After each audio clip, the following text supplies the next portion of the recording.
All right, what's up, guys? VP back with another video, guys. And in today's video, you kind of see on the screen what we're getting into. We're going to be knocking out a little bit of a tier list.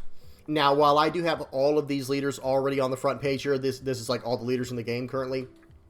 Excuse me, and some leaders that are not even out yet, as you see at the top left. We are going to be knocking out a tier list today, but I only plan on covering these first 3 rows. I'm going to cover a full tier list later on. This video is not for that today.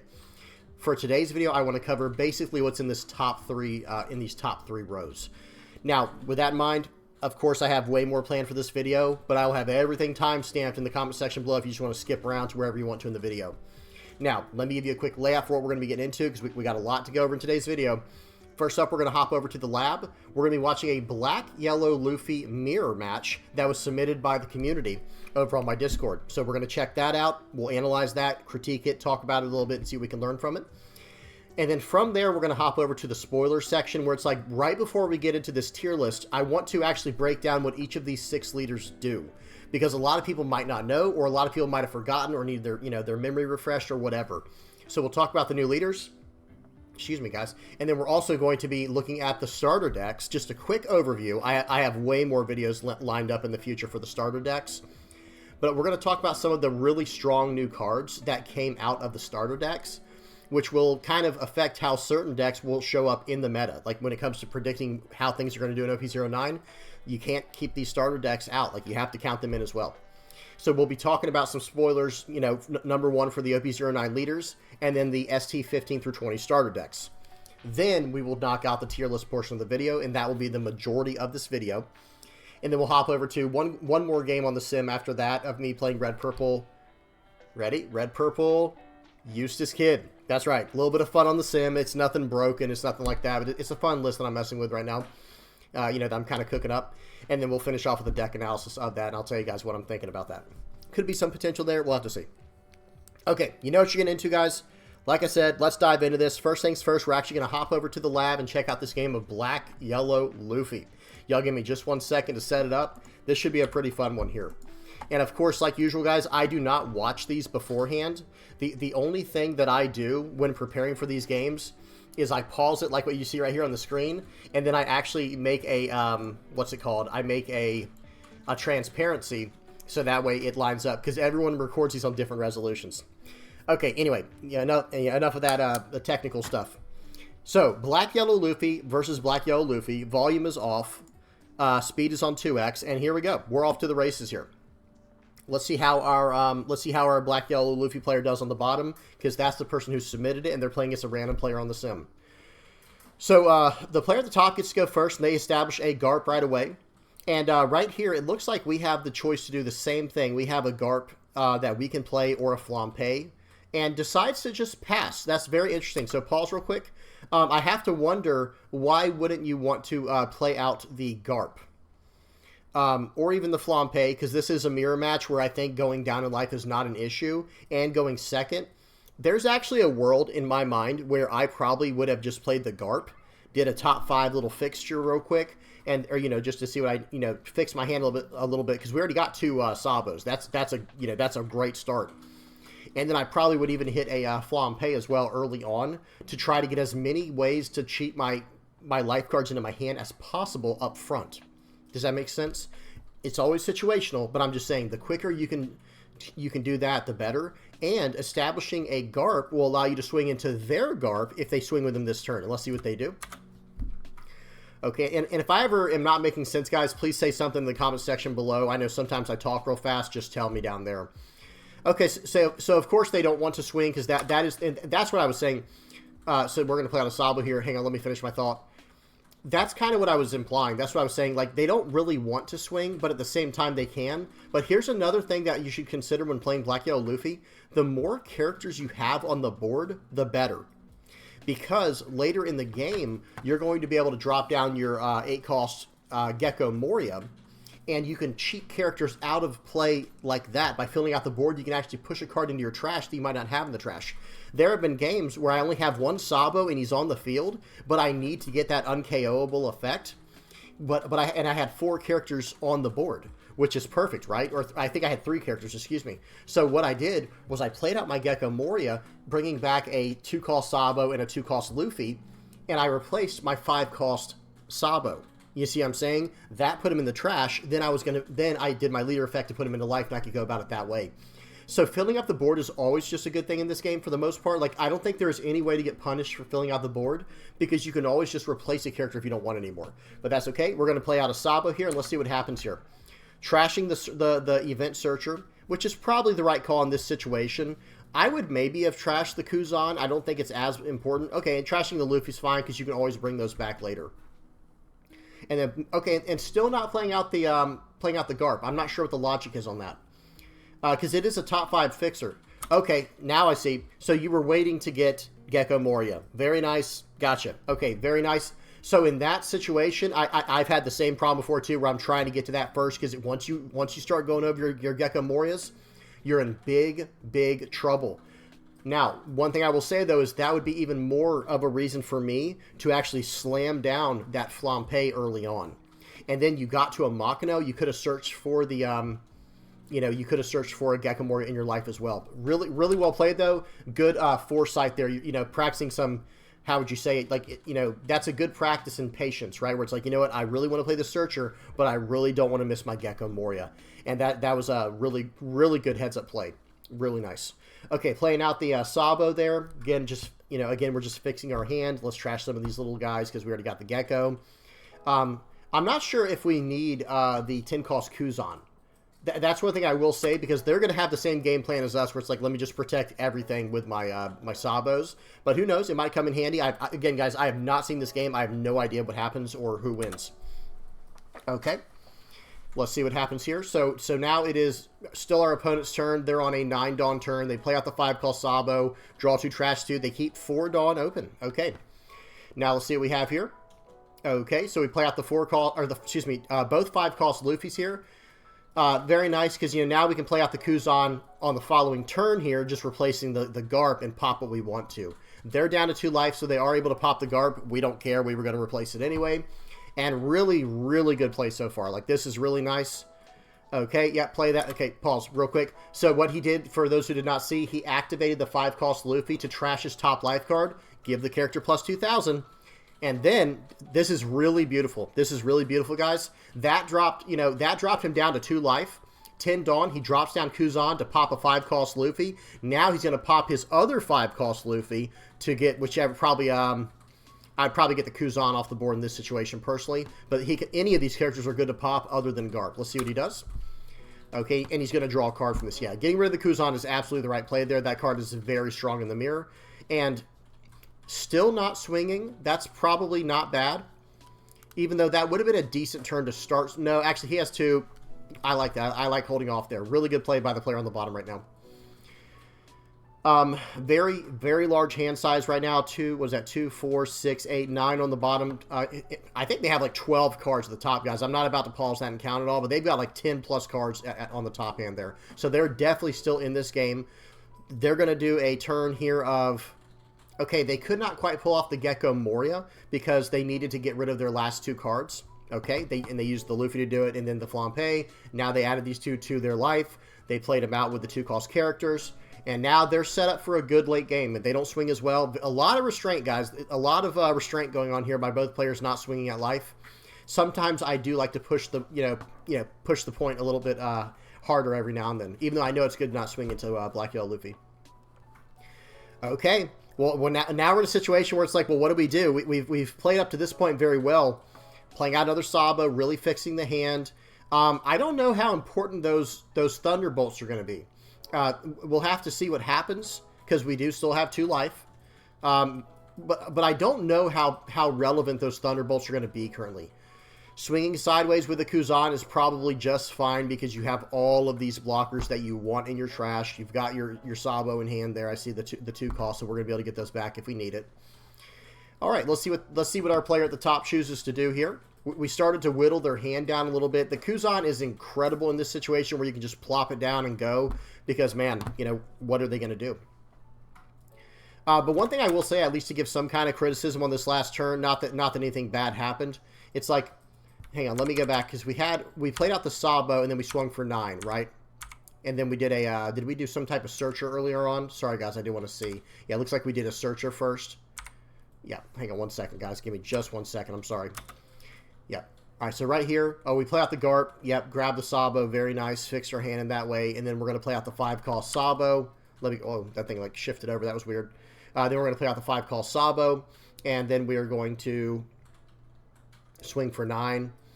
There's probably an idea there to swing with the Luffy as well, because okay, so what I'm trying to say is this. So lose 1 life card, buff your guy to 8,000, and then you could just put 1 Dawn on your, actually, in that case, just don't even swing with your leader. Sorry, give me 1 second to hash out this thought. Because you have 3 blockers, and you have 4 Dawn left because of the play you did, which was a fine play, I probably would have gone, you know, trash my top life card with the Luffy's effect to draw a card and then plus 1,000. And then I attach 1 Dawn to him to swing for 9. That will force 1 response. And then I'll put the rest of the Dawn on Kuzan to force a blocker. Or you could have split it up a little more evenly. I think you probably could have done... Actually, I think you could have done 11 and 11. That would have been even better. And it would have forced the blockers, but still, that's just one thing you could have done. Or force out counters like this. That's very interesting as well. Okay, now back to where we were. Sorry, guys. I did have to at least analyze that and give one other option there, because there was another option in that situation.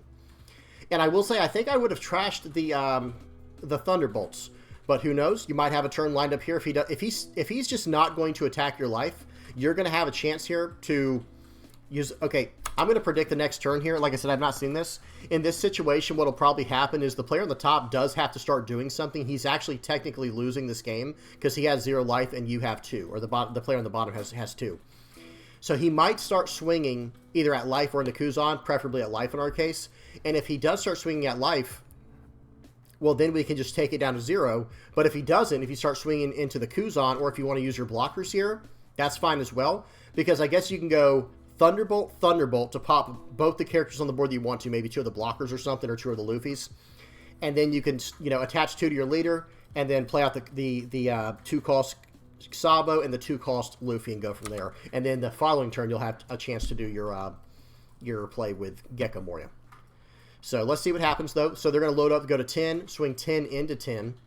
Okay, I would probably just, you know, giving a blocker here or the 5-cost Luffy in hand would be fine. We don't want to give them that. That Sabo is too relevant right here. And look at this. They might not have the chance to play another Sabo. So we're going to be able to use those Thunderbolts this turn, I bet. This is looking very, very solid for the player on the bottom. Let's see what happens. Player at the top still, the Luffy on the top still has 4 Dawn to work with. So they can refill their life, play out another Sabo. Okay, it looks like that is what they're going to do, which that's unfortunate. Yeah, they're playing very well, and now they are going to get basically rewarded in this way at least. They're going to stick with 1 life left probably. I would not play out this other Sabo to go to 9. I would just keep it where it is. All right, we're just waiting for him to do a draw 2 trash 2 effect. That's all we're waiting on. And now the board will be safe. And that was part of the gamble of keeping the Thunderbolts in hand, is hoping that your opponent didn't have what they needed to do whatever. Swing 10 here, I would probably just give a 1k counter with the 5-cost Luffy. Yeah, absolutely the right play. That was perfect because we can get that back with what we have. Okay, use this character's effect here. Maybe playing out the Flampe. Okay, yeah, play out the Flampe. Nice, we did draw our 4th Sabo. So that's always good, right? Because I believe that's our 4th Sabo. That is solid. So in this situation here, and we even got another Sabo 2-cost. That probably could not have gotten much better. So our opponent is at 7 base power right now. There might be some ideas of just swinging at face. Of course, first use all your leader effect, and obviously use your leader effects first. Cheat out this guy here. Cheat out this guy here. And now, here we go. Our leader is at 11k right now, 9,000 on defense, 11k with the 2 Dawn attached. Trashing, very nice. Trashing the Ice Age, trashing the Thunderbolt. I really like that. I don't think those cards are great against the mirror match, because watch this. Okay, let me block with one of my Sabos now. I don't know, but that's what I would do. I would block with my Sabo just so that I could get it back next turn with a Gecko Moria, assuming our opponent has a Gecko Moria. They probably do. Okay, they just take that. Okay, that's interesting. Excuse me. That was very interesting, because now, and they're countering out. Oh my gracious. So they must, okay, pause. They must not have a Gecko Moria in hand. That's the only thing I can think of. Because otherwise, you start using your blockers and you recycle them next turn. So effectively, you're just totally nullifying your opponent's board and everything they're doing. I don't know what's going to happen here. Maybe they're going to try to swing for lethal. That is very possible because they do have 5 characters on the board. 2 of them are base 8,000 power. So maybe they're going to try to swing for lethal. But you have 2 blockers, an entire grip of cards in your hand, and you have, you know, a 9,000 power leader. I don't think this was the right play by the player at the top unless they don't have a Gecko Moria. That would be the only way that I would say that they're onto something here. Yep, load everything up. He's going to have to block it. Swing into whatever you want to. Okay, yeah, I would swing it face to force the blocker. Okay, a body off the board. It might have been better to swing into the 5-cost Luffy's, technically, but he had blocked it, so it doesn't matter. Okay, let's see what happens. Here we go. So this guy's about to... I think he's about to try to go for a game, judging by the hands here. Unless he has another way to get around this. Because, hang on, let's see what he does here. So he's going to... Maybe he does have a... So do y'all see what I'm saying? He just trashed Gecko Moria to do this effect. So he must have another Gecko Moria. We're just going to trust that he has it. Let me see something real quick. Play these 2 cards out. What on earth? That was the strangest thing I've ever seen. So pause. There was an absolute play mistake here. Bust out the chess meter. Where's the accuracy meter? This was a blunder. So understand what the guy could have done. Excuse me. So we're going to go back a little bit. Sorry guys, we have to analyze this. This turn here where you did all the swinging. So right here, we know he has a Gecko in hand. We saw it, right? So we know for a fact he has Gecko in hand. Swing for 9. Okay, fine. That's fine to take the first one, I guess, so that way you do go down to 0. That's fine, I suppose. You didn't have to, by the way, because then you could have kept staying at 1 life. But now, for this 10k attack, all right, 10 into 7, use a Sabo. You could just use a Sabo here.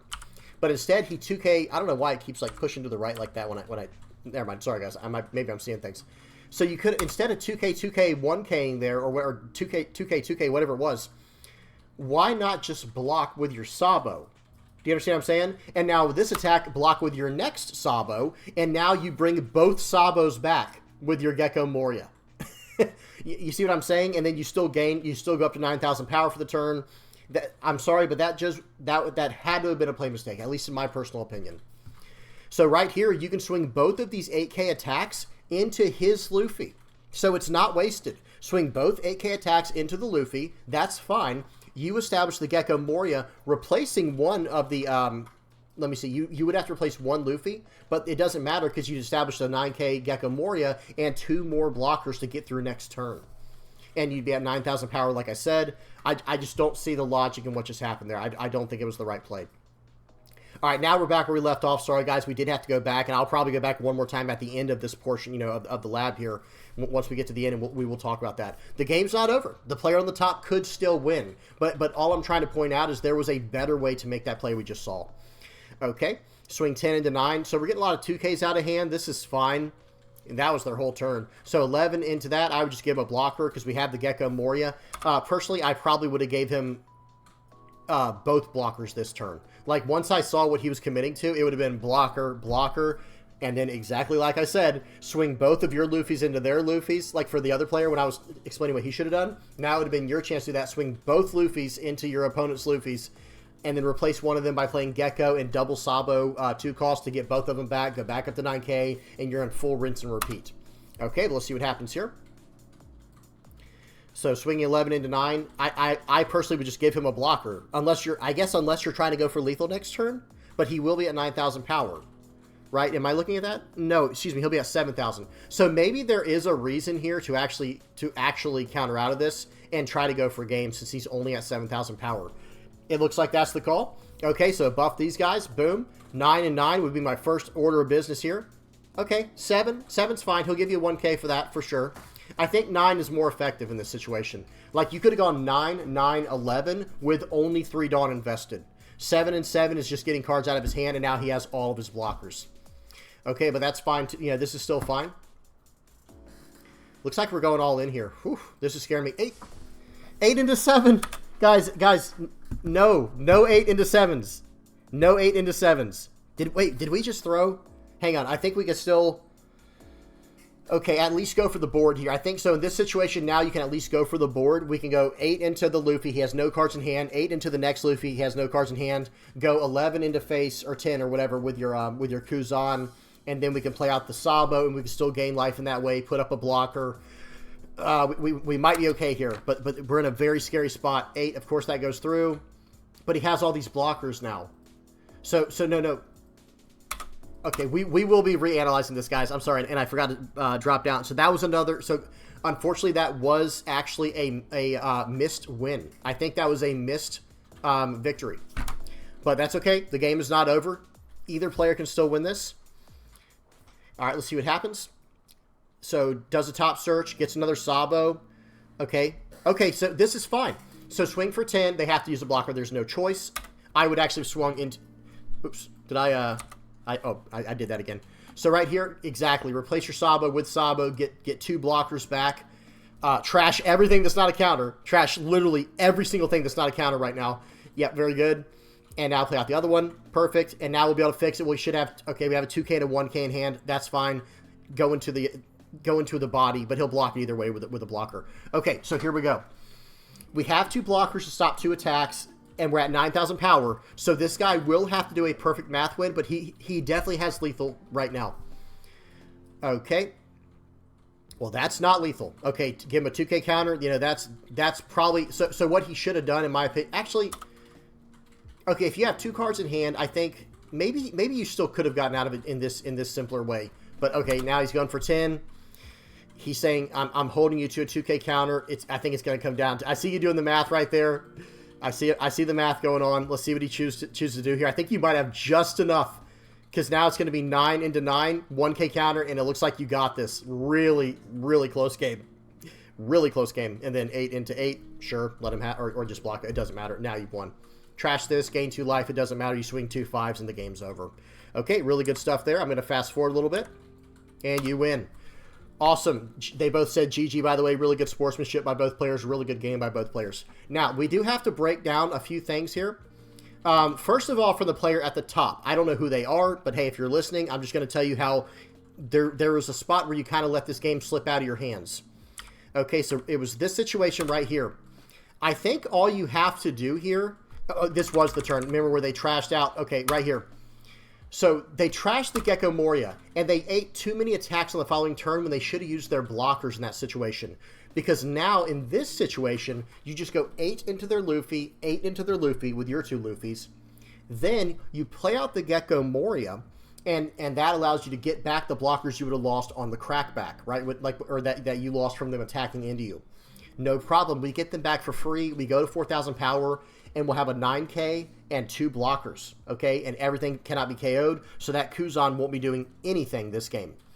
Then, like I said, you swing everything into the Luffy, including your leader into the Luffy, to just get cards off the board, stabilize, sit behind your blockers, and you would have 2 more counters in your hand that you wasted last turn. Excuse me. That was just a strict, that was a little bit of a play mistake.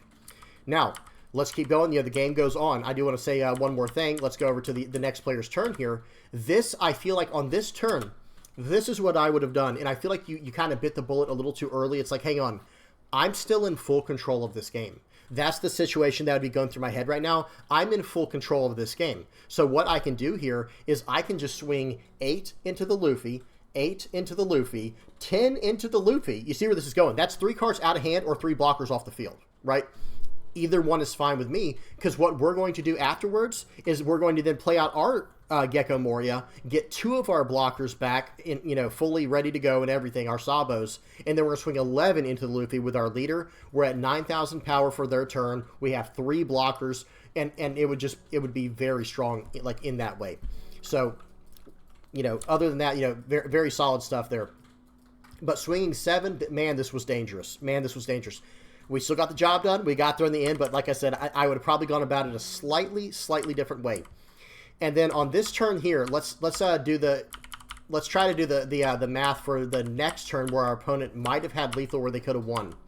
Okay, so now past turn, swing. They have to use a blocker. Now, how do we go about winning this turn? I think the answer is to only swing with 3 attacks. So, and here's the 3 attacks that I would have chosen, not based on what I see in the hand. This is just the only way I think you can go about it. You go, okay, use your, use both Luffy's real quick, get him to 8,000 power, obviously. Then I think you give each one 3, and let's see, you still might not have been able to get out of it, because 3 on each one will put them at 11. That will get, yeah, I would have gone for the attack of 9s like he did, and then I think you have to sit behind one of your blockers here. This guy should have sat behind a blocker and gone about that way. He tried. It was still a good game. But 3 big attacks, and also, now actually, now that I'm thinking about it, instead of going for game, it might have actually just been safer to go 10s into his Luffy's. That's another way we could have gone about this game if we were the player on the top. Just go attach 2 to each Luffy after giving them plus 2,000 for the turn from their effects. 10 into Luffy, and you're probably going to let that go because that's all you have in your hand. And then, yeah, because if you don't, because then he can go for lethal, right? Because he could do 9s for everyone else and just get lethal. So it'd be 10 into this Luffy, 10 into that Luffy, and then we can do the rest on the leader, gain some life back, and go about it that way. But anyway, hey, it happened the way it did, and let's keep going here. And then he tried to win, and then you ended up getting out perfectly with that counter and just going through like this. Awesome GG. One more thing I want to say. Sorry, guys. Let me go. I'm just like going really far back here. These Thunderbolts. There was a time when you had 2 Thunderbolts. And like playing Black Yellow Luffy, Thunderbolt's not exactly a great card against Luffy. Because, number one, you're not trying to waste your life, at any point in the game, unless it's in the very beginning of the game. And other than that, it's like this is just a dead card in hand because they're going to be playing out Sabos. That's the one other thing I wanted to mention is those Thunderbolts never got played. And when we did our first Sabo, I think that would have been a great time to just trash those. But hey, it all worked out just fine. Just saying. All right, good stuff. That was a great game. That was a really, really good game. Thank y'all for submitting these, guys. This is just great content. Okay, let me get set up, guys, because now we do have some other stuff we got to talk about. Let me go black screen here. Take this off. Face. Let me move that over to here. All right, and then we will go to the slideshow. Here we go. Almost ready, guys. Y'all give me just a second. So, spoiler warning, okay? Spoiler warning coming up. First up, we got to talk about the new OP09 leaders. Then we're going to go into the tier list portion. We're going to talk about the OP09 leaders and some of the better cards from the new starter decks, 15 through 20. We'll talk about that right now. So, spoilers coming nonstop. Shanks. This is a 5-life, 5,000 power leader, Yonko, red-haired pirates type. Once per turn, you may activate this effect when your opponent attacks and then give up to one of your opponent's leader or characters minus 1,000 power for the turn.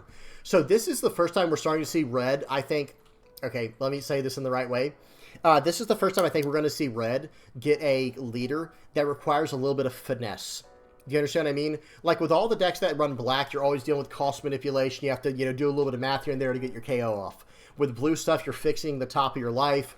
With green stuff, you're having to rest this, that, and the other, or, do whatever shenanigans there. With purple, it's all about dawn manipulation, and then with yellow, it's all about messing with life. And I know, let's not get too carried away. Okay, I understand how people feel about triggers. That needs its own video in the future. But with red, it was really just, okay, smash, just, all in, let's just rush, blow my opponent away. But this is going to be a very different direction for red, guys, and I like it a lot. Like, I'm not a red player because I'm just not a rush player. I'd rather play other things that seem, no offense, but I want to play a deck that requires, like, more skill kind of thing. That's my mindset, and maybe that's not the right way to look at it. I'm not trying to say anything. I'm not trying to say you're unskilled if you play red. Do not misunderstand what I'm saying. I'm just saying I feel like some of the more control-oriented decks, that's where I lean, is more towards control. And red is almost notoriously known for being a rush aggro deck in, like, almost every game it's in, right? And that's not a bad thing. You need those decks as well to balance the format. However, when you see a deck like this, or a leader like this with Shanks, where he's going to be doing power manipulation, okay, there's going to be a lot of shenanigans to be had here, guys. This is very much the beginnings, the makings of a control leader, and I'm a big fan. Now, I'm not going to spend too much time on these guys. I will talk about these later, or I'll talk about these more later as OP09 gets closer and closer. But next up we have Lim. Let me put the glasses on. This is a 5,000 power 4-life green-purple leader, Odyssey type. Your characters enter play as rested. That's everything about this theme with this leader, guys. Everything about this leader is about entering into play rested with your characters. Activate main once per turn. You may rest 3 of your Dawn and set up to 1 Dawn from your Dawn deck as rested. So ramping a Dawn. Then play a cost 5 or lower Odyssey type character from your hand. You can do that as early as turn 2, right? If you're going first or second. So turn 2, you can rest your 3 Dawn, ramp a Dawn, and then play out a 5 or lower Odyssey type character from your hand, and he will come into play rested because of the leader's effect. So this is really cool. We don't have a ton of information on this, even though we have seen some pretty decent support for it. This could be very interesting, but I'm just going to leave it at that, guys. This will all depend on what kind of support it gets to support this. But ramping a Dawn and a character, that is no joke. That is nothing to take lightly. Buggy, this is a 5 life, 5,000 power blue leader. Activate. He is a Yonko cross guild type. And he is activate main. You may rest 5 Dawn and discard 1 card from your hand. Play up to 1 character with the cross guild type from your hand. Okay, this leader has a lot of potential, but this will also depend heavily, just like with most leaders, guys, it will depend heavily on what kind of support that it gets. If we're going to be able to slam down a 9-cost character or a 10-cost character on turn 3, yeah, that's pretty good, guys. Yeah, I'll trash a card from my hand to drop down a 9 or 10 cost anytime, but who knows how big of a character they're going to print. Like what we saw with Calgara, how you take a life to cheat out a character. Excuse me. The biggest character you can cheat out currently is a 6-cost character for Calgara. Now with Buggy, I believe we already know at least a 7-drop is going to be available. But if we, like I said, if we can get an 8, a 9, or a 10-cost character we can cheat out on turn 3, that's going to be very, very powerful, guys. So this leader, we'll have to see what happens. Okay. Next up, we got Purple Black Luffy. A lot of people are excited about this one. This is a 4-life, 5,000 power dual colored leader. It is a Yonko Straw Hat type leader. Dawn times 1, your characters have +1 cost. That is better than it seems. Like, it's not great, okay? Admittedly, it's not great. But it's also not bad. Like, it's kind of just decent. It's kind of just decent. And but then it has another effect. During your turn, once per turn, when 2 or more Dawn cards are returned to your Dawn deck from play, set up to 1 card from your set up to 1 Dawn from your Dawn deck is active, and up to 1 from your Dawn deck is rested. I think the wording might have been a little bit off from there, but y'all see what they're trying to say. So in other words, when you return 2 or more Dawn, you're going to bring 2 Dawn back. Not 2 or more Dawn, but you're going to bring 2 Dawn back, 1 rested, 1 active. It's a good way to offset costs from, you know, effects that return a lot of Dawn. So really solid. It's not quite a ramp card, but there will probably be cards that go with this that do ramp. We'll have to see what happens. Okay, but really, really solid stuff here. He is Straw Hat Crew, and we're going to talk a little more about this when we get to the purple cards from the starter deck, which I think is ST18. Okay, so really good stuff there. Then we got Marshall D. Teach, then we got one more. Marshall D. Teach is a 5-life, 5,000 power black leader, 4 Emperors, Blackbeard Pirates type. Your on-play abilities do not activate, ever. So this leader will not be able to activate on plays ever. That's not how this character works, or this leader works. But, activate main, you may trash 1 card from your hand. It's a black deck, right? So you're filling up your trash. That's not a bad thing. And then until the end of your opponent's next turn, your opponent's on-play abilities don't activate. So not only are your on-play abilities not working, you're turning off your opponents as well. So this will be a very, very strong leader, guys. Like, very, very powerful at countering certain decks. I think this is one of those leaders that's like going to be really good against certain decks and pretty mediocre against the others. I think it'll be a solid leader overall, but it will have its like really good matchups, and it'll have its like, you know, its lesser matchups. Okay, one more leader, guys. This is one that a lot of people are hyped about. I am as well. I think let me not get ahead of myself. I think this is going to be a very good leader.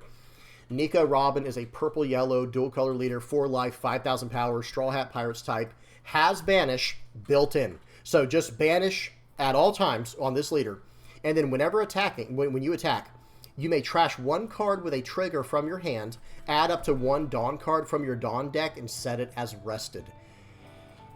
Guys, even without knowing what support is coming for this leader, and we've seen some pretty decent stuff already, this having banish on a leader built in is just good. It's just good, period. When I saw Green Yellow Yamato, I thought it was kind of gimmicky, and then I saw that you could combo that with a card like Onami to give it banish, and that's what made me think, okay, that's a little too powerful. Not because of her leader effect, but when it can be combined with banish. I think that's too powerful. This leader just has banish at all times. Yeah, it doesn't have double attack, like I was saying with Yamato, but I would take banish over double attack probably 9 times out of 10, to be honest. I don't know. It's hard to say, but hopefully y'all know what I'm saying. And then, like, this whole thing is going to be themed around triggers. This will be a very, very rough deck to play against, guys. This is going to be rough. Okay, now that we know what those do, we're going to have to look at one more thing real quick before we hop over to the tier list, and that is the ST15-20. This is going to be a quick overview. I will give each one of these starter decks their own video in the future. This is not the end-all, be-all guide on these decks. I just want to talk about 2 cards from each of these new sets. Probably the two SRs, to be honest. So first up is Whitebeard. Okay, this is just standard 6,000 power, 6 life Whitebeard. It's just being reprinted in a new starter deck. And there's two cards I want to talk about in here, and it will apply to the tier list going into OP09 and into those predictions. First up is this card, Edward Newgate, 7 cost, 8,000 power. It is a 4 improves Whitebeard Pirates type, of course. Effect, on play, give up to 1 Rested Dawn card to your leader or one of your characters. So he comes in as a 7 cost 8k and gives a Dawn to a leader or a character. We're going to talk more about this when we get to it, guys, but just think right away, red, blue Marco, red, yellow Sabo. That's all I'm saying. This leader is just perfect for them. Let me adjust my camera just a little bit. There we go. And then activate main. Sorry, I almost forgot. Then activate main. You may rest this character. KO up to one of your opponent's characters with 5,000 power or less. Very, very solid. And then one more card I want to talk about from red here. This is Portgost the Ace. 5 cost 6k, 1k counter. If your leader type includes Whitebeard Pirates, this character gains Rush. So in Whitebeard Pirates, this is a 5 cost 6k, 1k counter with Rush. Okay, guys? Really incredible. And then, once per turn, if this character would be removed from the field by your opponent's effects, you may give this character minus 2,000 power during this turn instead. Guys, really, really powerful effect there. Being able, anytime you can help, protect your character from removal, it's basically always worth it. It makes that character that much better because there's so much removal in the game currently. This character's probably going to be very solid. Now, let's hop over to green for a second for Uda. Nothing too crazy to talk about here, but there are two cards we do need to look at that are very, very solid. First up is going to be this Uda, and there are more good cards in here too, but this one, guys, this is a 4 cost, 6,000 power blocker, film type, of course. Activate main once per turn. You may trash 1 film type card from your hand and give up to 1 Rested Dawn card to your leader or one of your characters. So remember, guys, with this leader, it's just the reprinted 5 cost, I think ST12, or it's ST11, excuse me. The ST11 Uda leader, here it is, reprinted. Dawn times 1 when attacking. Reveal the top card of your deck. If it's film, add it to your hand, and then place the rest at the bottom of your deck. So if it's film, it goes to your hand. If it's not, it goes to the bottom. Well, guys, this card right here, look what it does. It's a 4 cost 6k blocker. It does not have a counter, but if you can activate main, trash a film type card from your hand, and then give a Dawn to your leader, and then still swing to get your leader effect off for the turn. And that's an activate main, guys. That's an activate main. So that card you're trashing, you're getting it right back for a better version. It's almost like a cycle in this deck. You're basically cycling out one of these film cards from your hand so that you can attach a Dawn for free to your leader and smash through like that. Just really, really solid. Then the other card I want to talk about real quick is this new Shanks card, guys. 9 cost, 11,000 power. Green, film, 4 Emperors, red-haired Pirates type. Effect on play, KO up to one of your opponent's rested characters. Just KOs them. Just boom, just pops whatever character they have as long as it's rested. This card, guys, very, very strong, okay? Really good stuff there, great support. ST17, let's check this out. This is the blue stuff. All right, so for ST17, the 2 cards I want to look at are actually, I want to look at Blackbeard as well. We'll talk about that. We'll look at 3 for this one. So first up is Boa Hancock. Boa Hancock, 4 cost, 6,000 power blocker, just like we saw with Uda. Check this out. On play, look at 3 cards from the top of your deck and place them at the top or bottom of your deck in any order. Then give up to 1 Rested Dawn card to one of your 7 Warlords of the Sea type leaders or characters. Do y'all see how that is so strong, guys? So top 3 adjustment, which is perfect for the leader. It is Dofi the leader that got reprinted. Okay, you're going to be able to attach Dawn to your leader if needed, right? Or excuse me, is this one that hang on.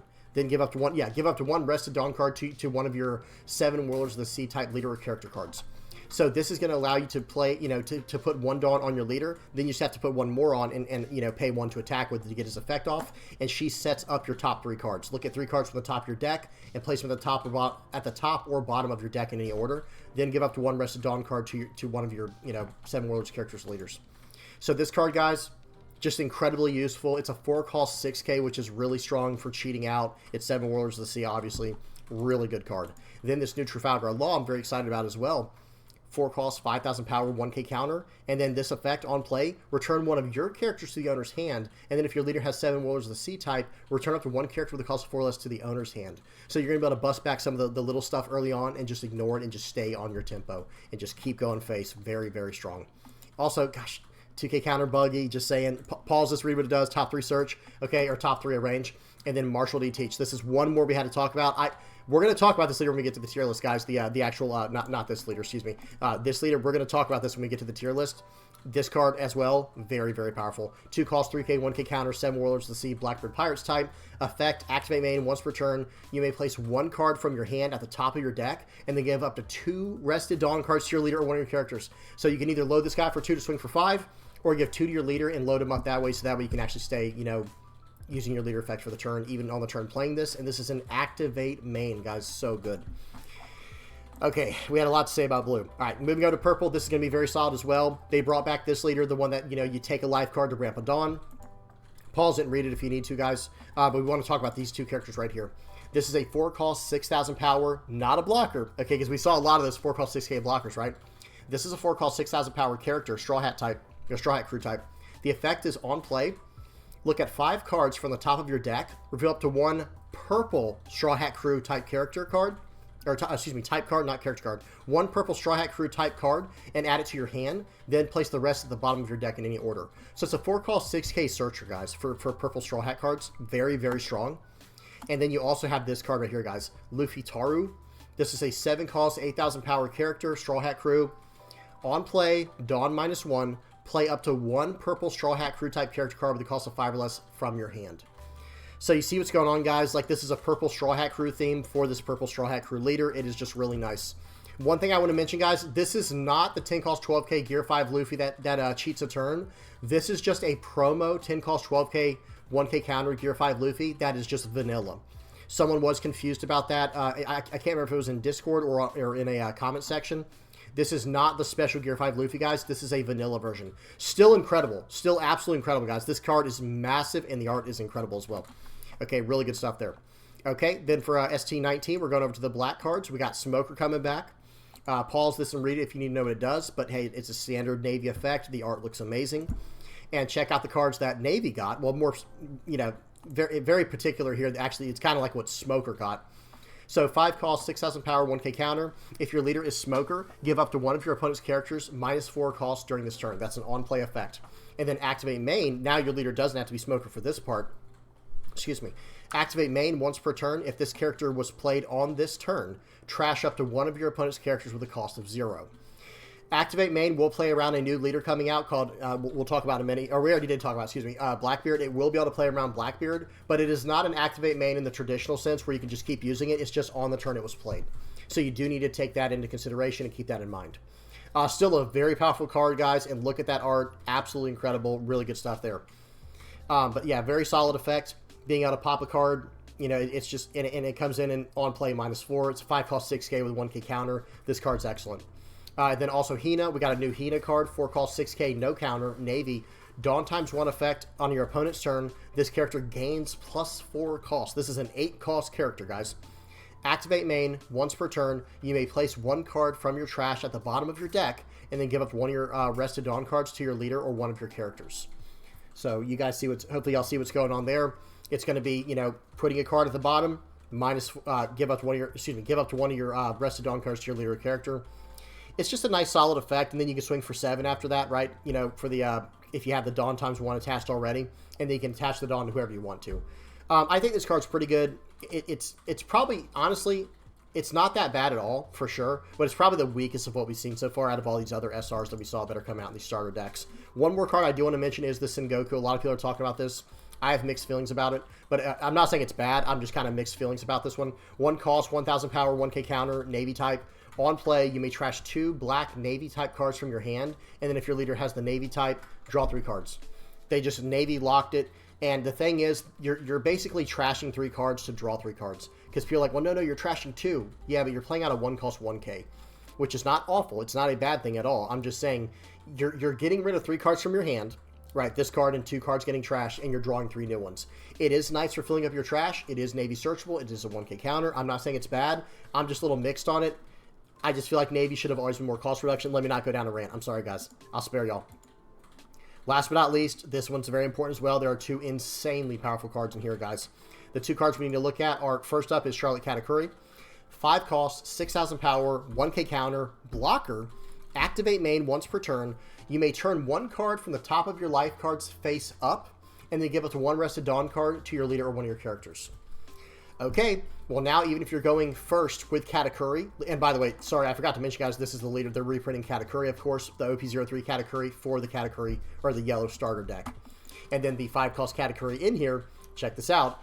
If you're playing first, you go 1, 3, 5 for your curve, you can still turn your top card face up and give your leader the Dawn for the turn and still get to swing for 7 and adjust your opponent's life, or you can move your life card to the bottom and use this effect next turn as well to play out the 7-cost Lin Lin and still get to use the leader effect by turning your top card face up. Very, very powerful, guys. Like, this card is excellent. I'm a big fan of it, and of course I'm already starting to brainstorm about Red Yellow Sabo, but we'll save that for another time. Now, last but not least, for all the stuff we needed to look at to get us up to date with what's coming out and what to expect in OP09, and kind of at the end of OP08 as well, Charlotte Lin Lin. 6 cost, 7,000 power, 4 Emperors, Big Mom Pirates type, obviously. On play, you may trash 1 card from your hand. Then your opponent chooses one of these 2 options. They will either trash 2 cards from their hand. So you trashed 1 card and played this card, and they have to trash 2 cards from their hand, or they have to trash the top card of their life. Not bad. Not bad at all. Very, very strong. A lot of potential. A lot of potential there, guys. I'm just saying. Okay, now we can finally get into the tier list. Now that we got kind of up, caught up to date, let's get into this tier list, guys. First things first, I want to kind of talk about who's kind of already, what to expect, like what is an S tier deck currently. And when I say currently, sorry guys, this is going to be a little bit confusing. I'm talking about an OP08 and what will be going into OP07. Let me move my face up to here. There we go. Sorry guys. So first up is like this is kind of where we're at currently in OP08. Kind of just doing a briefing right now, to be honest, guys. Like, this is like a a mission briefing. These are kind of the top 2 dogs currently. Now, with that in mind, here's where I think these 6 OP09 decks will line up with what we know about them currently. Hey, tomorrow a support card might get shown that's like the best card we've ever seen, like a secret rare or something, and it will change the it could change how I feel about these the tier list that I'm putting out today. Things change, new cards get printed, cards get banned, wink wink, we're still waiting to hear what happens August 12th. Everything's a mystery. But just at first glance, this is just first impressions.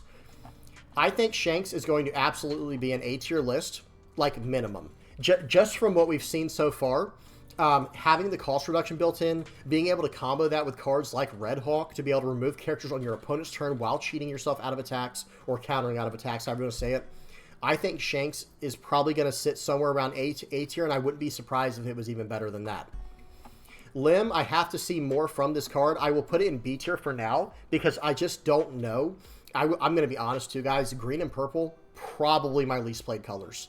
You guys tell me what y'all think in the comment section below. I do read a lot of comments. I'm all over the community, like watching other people's videos and stuff. I know some people are saying, like people in the comment section and other content creators think like Lim could be really, really strong. Could be. I need to see it on, I need to see how it plays out. But this character will probably be somewhere around A or B. I would be very surprised if it was worse than that. And maybe at the end of B. We'll see. Let me get through the rest of these real quick and we'll kind of, circle back around and do some any kind of adjustments. Buggy will like largely depend on, okay, Buggy I think might fall under the category of if you're going to play blue, why not play Doflamingo? Because guys, we're going to get into Doflamingo in a second. This Doflamingo, by the way, we'll get into him in a second. Very, very strong. So I think, again, we have to see what's printed. I'm going to put Buggy in the middle of the road right now, but there is a good chance this slips into the A category. But here's my only concern. Guys, you know how strong Lucci is right now in black? Okay, you cheat out a character that costs 7, they literally just Ice Age it and pop it the next turn. You know what I mean? It's one of those situations where it's like, we'll have to see what happens. We're gonna have to see how the card pool goes. But for now, for the time being, I'm gonna put Buggy in B with high aspirations. Like I think that he could be very good, if I said that correctly. Now, Luffy, I think, can push into the A category. I do think that Luffy, I don't know if he will be S tier or if like he has that potential, but I do think this deck is very good. I've seen some stuff. I should mention that real quick, guys. I will try to link a bunch of videos in the comment section below of all of these OP09 leaders being played in the East already. They've already proxied them up with their OP08 cards and some of the new starter deck cards. They're already kind of messing with these leaders. I will try to post those down in the comment section below, so be sure to check down there if you're interested. But I think Purple Black Luffy will be solid, but I don't think he'll be, like, insane. Now, Blackbeard, I think, is going to be in the same exact category as Luffy. I think this will be a one of those leaders where it's like, you have to respect the effect. You have to respect his ability. And he's going to lock you down every turn. But at the same time, we're starting to already see some you know, how do I say this, effects that will get around him. Like any kind of deck that can just rush. Oh, do I not have... oh, guys, I forgot to add Sanji to this list. The Rush Sanji card. Sorry, guys. Because all I'm trying to say is this. There are leaders that they're preparing to already be able to deal with Blackbeard, at least so that he's not totally broken with no answers. So, I mean, honestly, it might even be high end of B tier or low end of A tier. We'll have to see what happens. And against certain decks, he will just demolish them. Like against Enel, a lot of people have mentioned Enel has like nothing but on-play effects.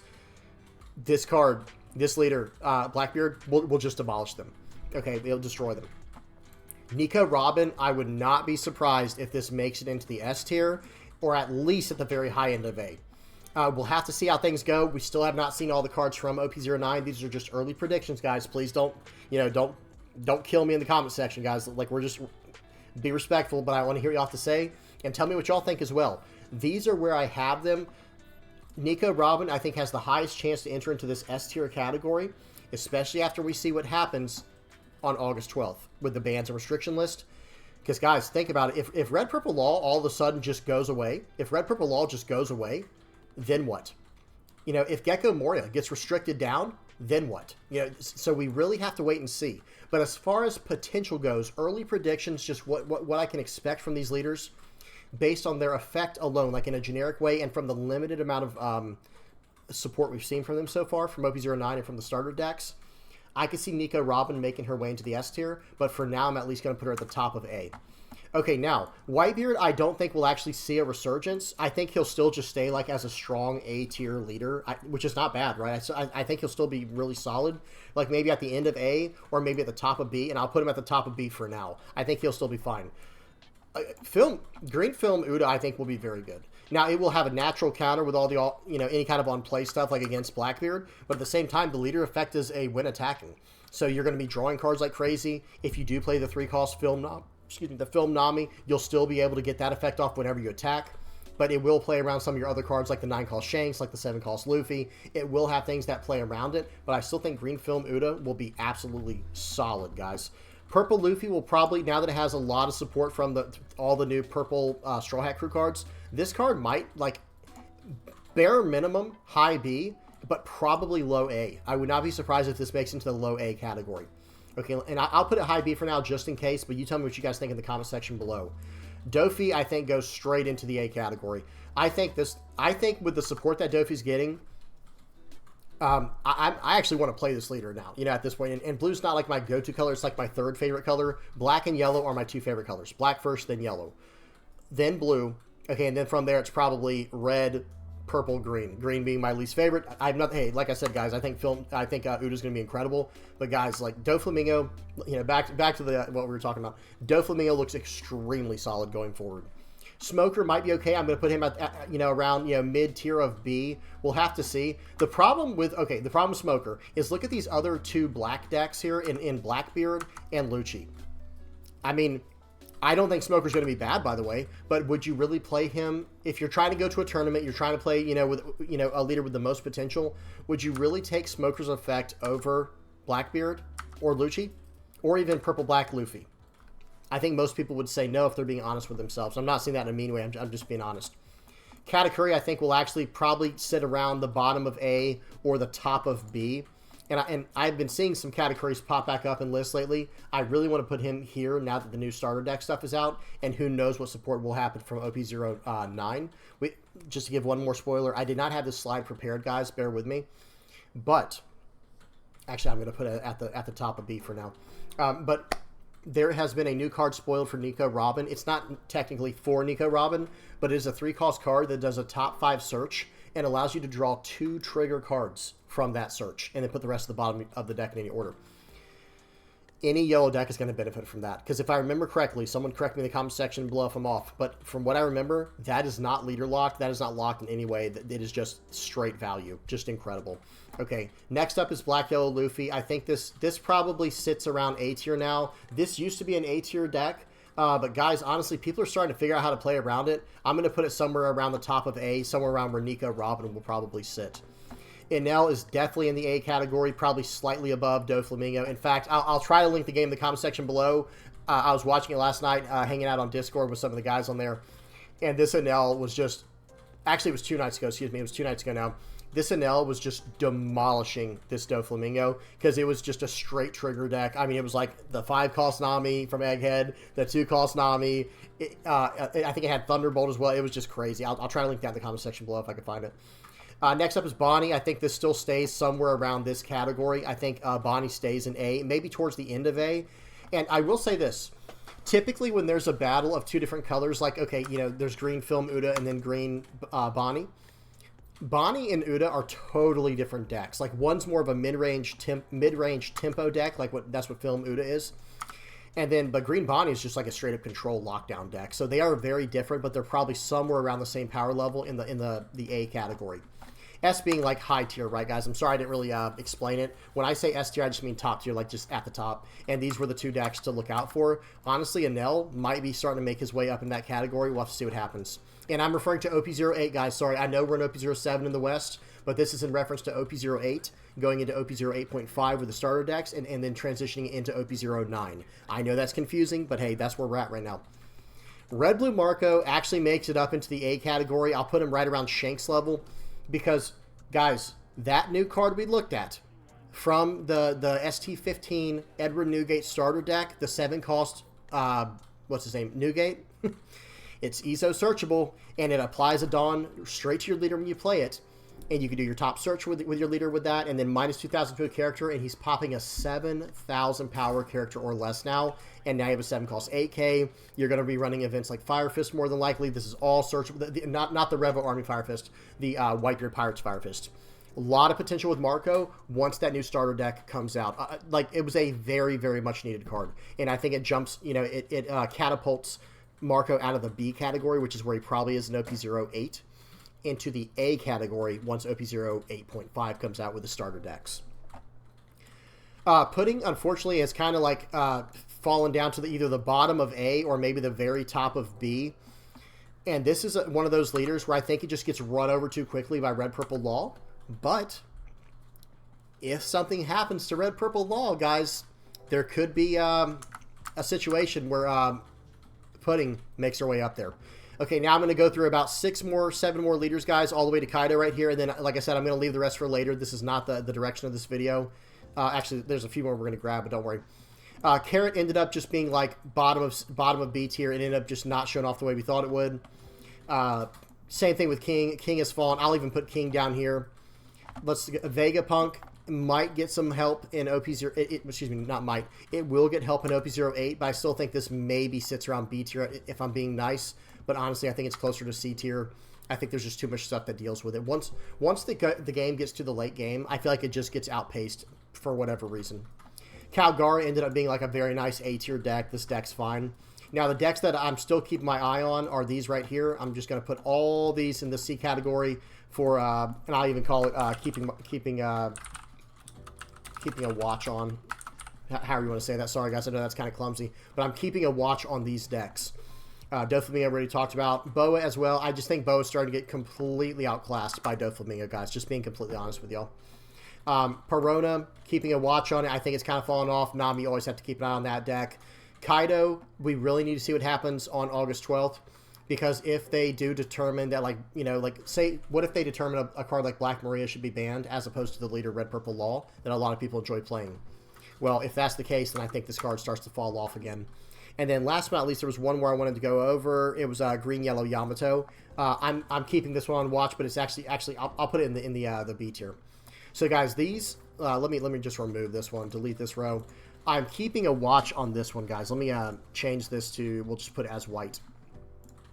These are leaders we just have to keep a watch on. I don't know how else to say it. We're keeping a watch on these leaders. We have to see what happens.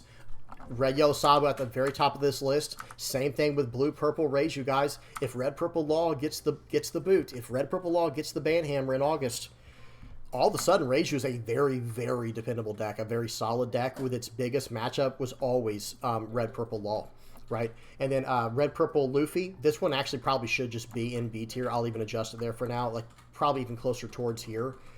this deck is just slept on. I think it's just being like super slept on.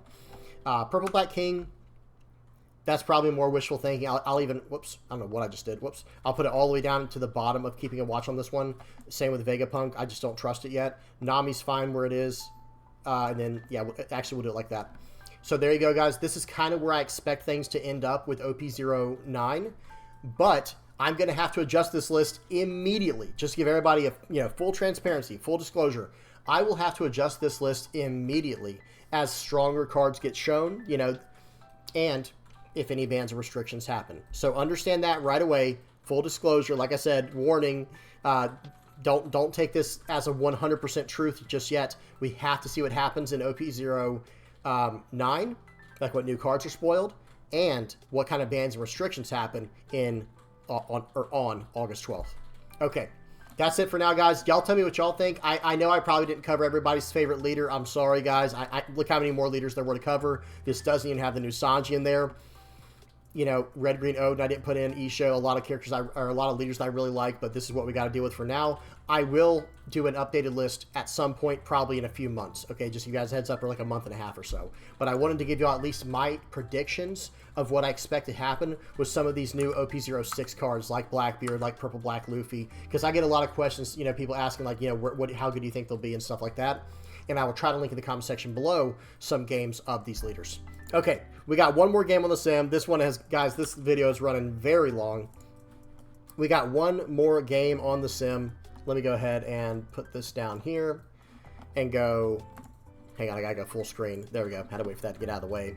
I forgot to turn Steam off, guys. Very annoying. Okay, volume is off and speed is on 2x, and we're good to go, guys. Here we go. This is a game between Red Purple Eustace Kid and Green Yellow Arlong. Two absolute goats in the format right now. How ironic. For those who keep up, I do like to watch spoilers and stuff like that. That's the only way I know anything about The only way I know anything about One Piece is by watching spoilers here and there, and I just watched a recent one.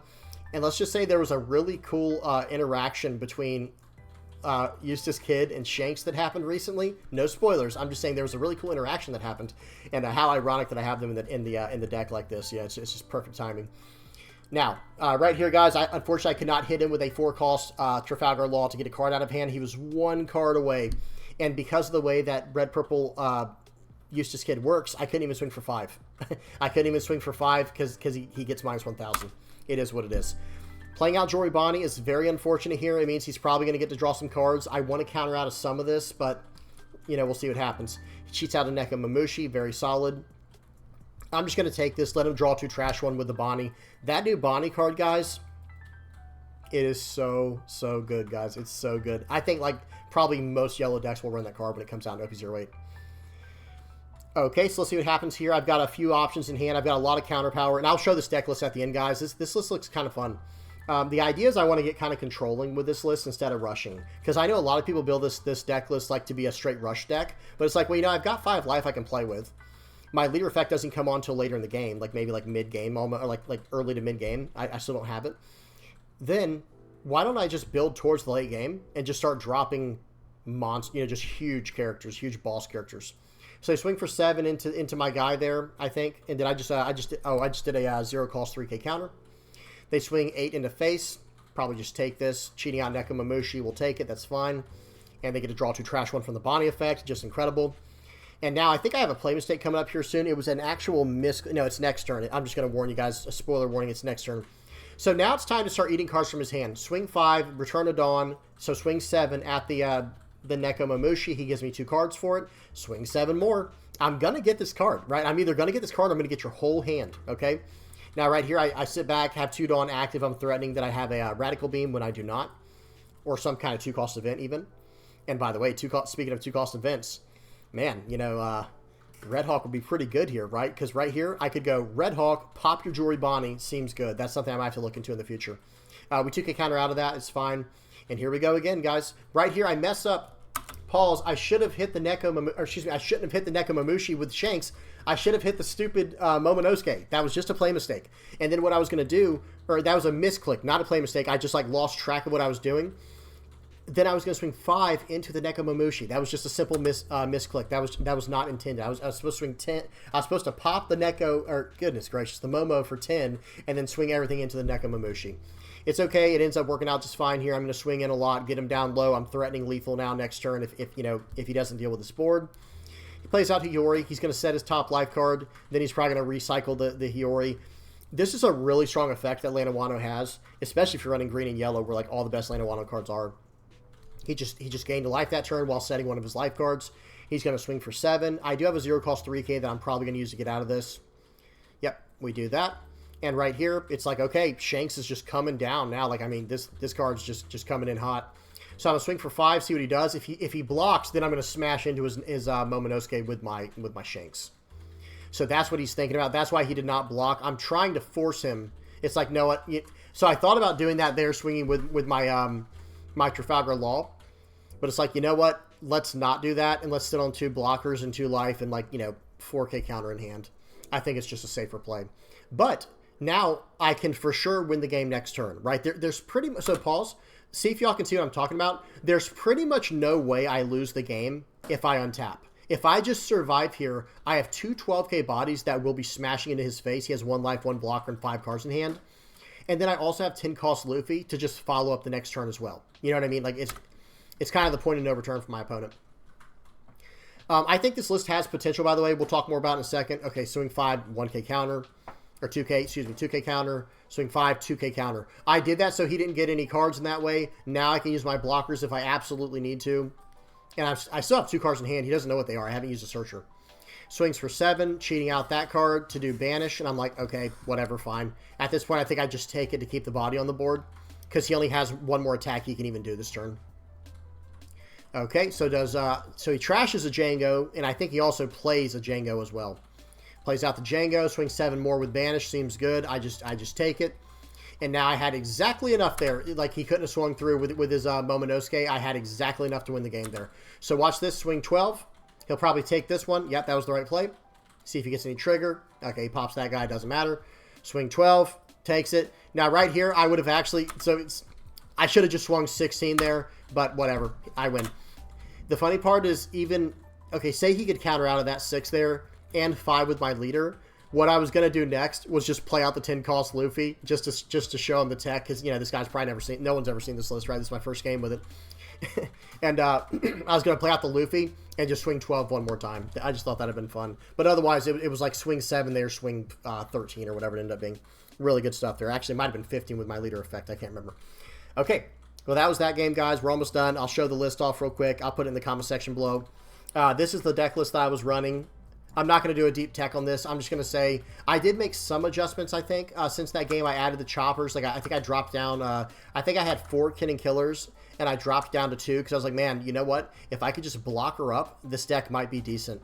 And there's a few cards I did take out. Let me see. I think I went down to 2 Eustace Kids. I went down to 2 Luffys and 2 Kid and Killers. I think that's what it was. Every 2-of card you see here, I went down to 2 of them. And I went down 1 Gum Jet Gatling and went... and then from there, I went up 3 Choppers. And I went up 4 of this card here, the Bond Clay, Mr. 2 Bond Clay Bentham.